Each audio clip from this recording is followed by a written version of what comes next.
I love fighting games. Sitting around the room with your buddies, 1v1ing across multiple titles brought some of the most memorable moments between us.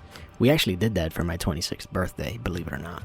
In terms of my level with fighting games, I'm more surface level, and especially surface level good at fighting games. Now, I don't button mash, but I also am not able to maintain combo strings, nor did I spend most of my time in the lab. But I've always had fighting games to run to, dating all the way back to my sister's Nintendo 64 where we had Smash Bros. War Gods and MK4, fighting games have always been in my life. My uncle was also working at a pizza spot that had an MK4 arcade cabinet with Quan Chi's terrifying face plastered on the side. From then on, I had every MK that released. That was until MK1 came out about 3 years ago. Mortal Kombat and me, we've had a love-hate relationship. Spent a lot of time playing the earlier games, Armageddon, Deception. Loved Shaolin Monks, I thought that was fun. Deadly Alliance was cool. MK9 was just the peak for me. Me and my buddies were always playing King of the Hill. After school, just going in, just playing. But we weren't really that good. We were good within our little circle, but we weren't professional. Every Smash Brothers game, every MK, tons of Dragon Ball fighters, Naruto fighters. That was most of my core childhood gaming experience, with Call of Duty, Halo, and Gears sprinkled in. But we're not talking about shooters, we're talking about fighters. That was until the day I found the competitive side of fighting games, and it opened my eyes to a multitude of titles that I had no clue existed.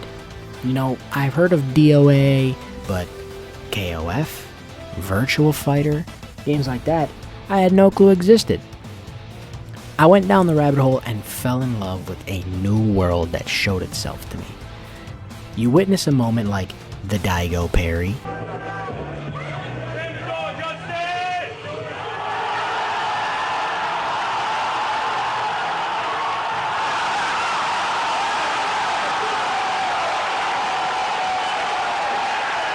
or even as recently as Sonic Fox and Goichi doing their little fighters match, their little farewell at Evo Japan, which was sick. I don't care if people say scripted or not, it was dope, and it had the crowd going, and it had me going. Rogue Sonic going to be on at the first player side. Goichi on the 2-player, both base Vegeta with the base Vegetas. Oh my God! Now work this out! Now work this out! They are the best for a reason! They are undeniable! The Dragon Ball FighterZ Master Showdown is off to the races! I bow down! I bow down to our GOATs! But when you witness these clips, you want to do that. You want to be able to string these combos. You want to be able to compete and win. But and just as humans, you don't want to lose. And that's what I love about fighting games, is because it brings out that side of you. You don't want to lose. You want to be able to understand what your opponent is doing and then almost immediately produce the best possible combination of moves to either throw them off their game or completely flip the match on its head.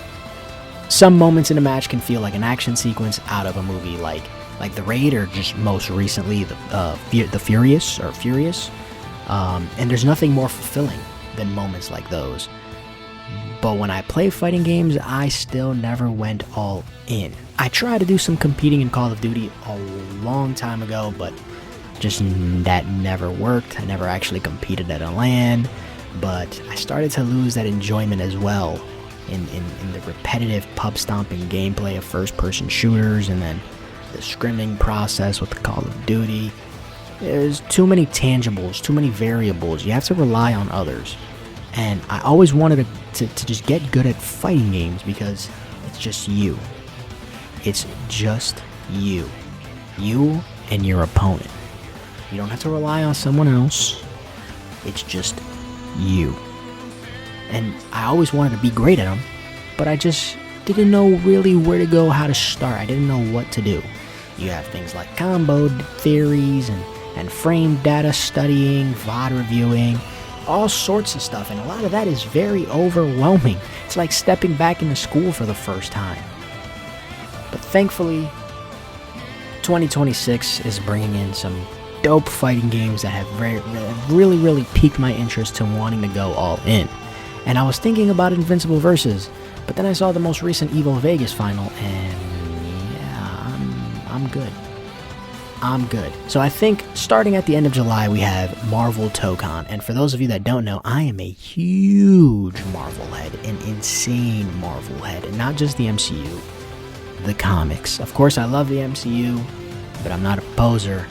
I read the source material.